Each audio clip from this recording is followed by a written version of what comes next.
बहुत दूर, इंसानी दुनिया से परे, बादलों के ऊपर, इंद्रधनुष के उस पार, एक ऐसी जगह थी जहां सुबह सूरज नहीं बल्कि रोशनी मुस्कुरा कर आती थी। उस दुनिया को लोग परियों की दुनिया कहते थे। यहाँ पेड़ सोने जैसे चमकते थे, फूल बोलते थे, हवा गुनगुनाती थी और हर दिल में जादू बसता था। इस दुनिया की सबसे खास परी थी लूना। उसके पंख चांदी जैसे चमकते थे और आंखों में ऐसा सुकून था कि जो भी देखे अपना दर्द भूल जाए। लूना बाकी परियों से थोड़ी अलग थी। वो अक्सर आसमान के किनारे बैठकर इंसानी दुनिया को देखती रहती। उसे इंसानों की हंसी, उनके आंसू, उनकी मजबूरी, सब कुछ महसूस होता था। एक दिन परी रानी ने पूछा, लूना, तुम इतनी उदास क्यों रहती हो? लूना ने धीरे से कहा, रानी माँ, इंसानों के पास जादू नहीं है, फिर भी वो जीते हैं, संघर्ष करते हैं और फिर भी मुस्कुराते हैं। मैं उनकी मदद करना चाहती हूँ। नियमों की दीवार। परियों की दुनिया का सबसे बड़ा नियम था, कोई परी इंसानी दुनिया में नहीं जा सकती। रानी ने सख्त आवाज में कहा, लूना, अगर तुम गई तो अपने पंख खो दोगी, हमेशा के लिए। लूना चुप हो गई, पर उसका दिल नहीं माना। एक रात जब चांद पूरा था और तारे सो रहे थे, लूना ने अपने पंख फैलाए और इंसानी दुनिया की ओर उड़ गई। जैसे ही उसने जमीन को छुआ, उसके पंख धीरे धीरे गायब हो गए। वो अब एक साधारण लड़की बन चुकी थी।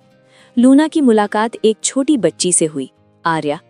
आर्या बहुत गरीब थी, पर उसकी आंखों में सपने भरे थे। आर्या बोली, दीदी, क्या आप परी हो? लूना मुस्कुराई, शायद या शायद नहीं। आर्या ने बताया कि उसकी माँ बीमार है, पापा नहीं रहे और दुनिया बहुत कठोर है। लूना के पास अब जादू नहीं था, पर उसके पास दिल था। वो आर्या की माँ की देखभाल करने लगी, लोगों की मदद करने लगी, दर्द में बैठे लोगों को उम्मीद देने लगी।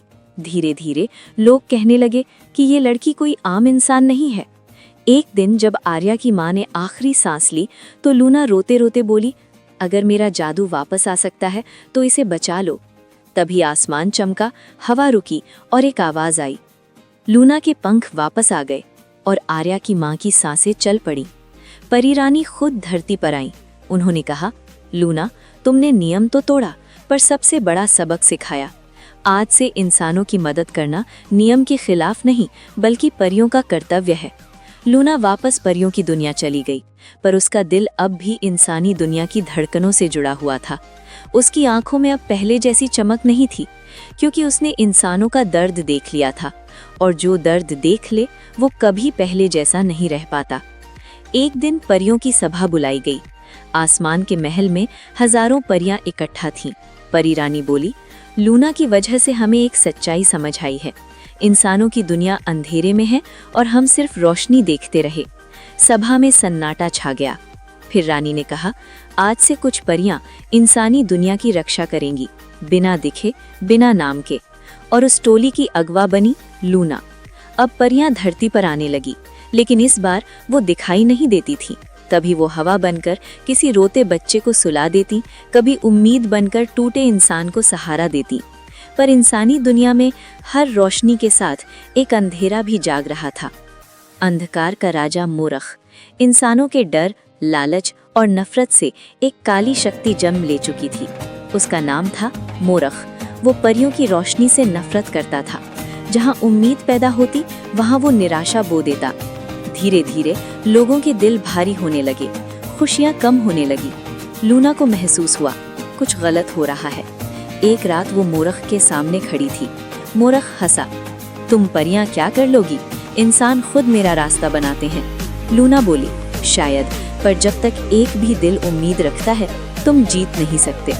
रोशनी और अंधेरे की पहली जंग छिड़ गई। इस युद्ध में कई परियां कमजोर पड़ने लगी।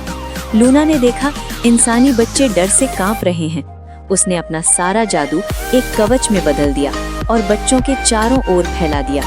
उस पल लूना के पंख जलने लगे। लूना जमीन पर गिर पड़ी, उसकी रोशनी बुझने लगी। मोरख हंसते हुए बोला, देखो, रोशनी भी मर सकती है। लेकिन उसी पल एक छोटी सी आवाज आई, दीदी, हार मत मानो। वो आवाज आर्या की थी। आर्या अब बड़ी हो चुकी थी। उसने आंखें बंद की और दिल से बोली, अगर परियां हैं तो आज हमें बचा लो। उस एक विश्वास ने हजारों दिलों को जोड़ दिया। लूना की आंखें खुली, उसके पंख वापस आए, लेकिन इस बार वो पहले से अलग थे। उनमें इंसानी विश्वास की शक्ति थी। लूना बोली, मोरख, तुम डर से पैदा हुए हो और डर का अंत हिम्मत से होता है। एक रोशनी फूटी और अंधेरा टूट गया। शांति के बाद मोरख तो चला गया, पर हमेशा के लिए नहीं। परी रानी बोली, अंधेरा कभी पूरी तरह खत्म नहीं होता, पर अब इंसान अकेले नहीं है। लूना ने धरती की ओर देखा और मुस्कुराई। अंत नहीं, शुरुआत। परियों की दुनिया अब बदल चुकी थी। अब हर उस इंसान के पास एक अदृश्य परी थी जो उस पर भरोसा करता था।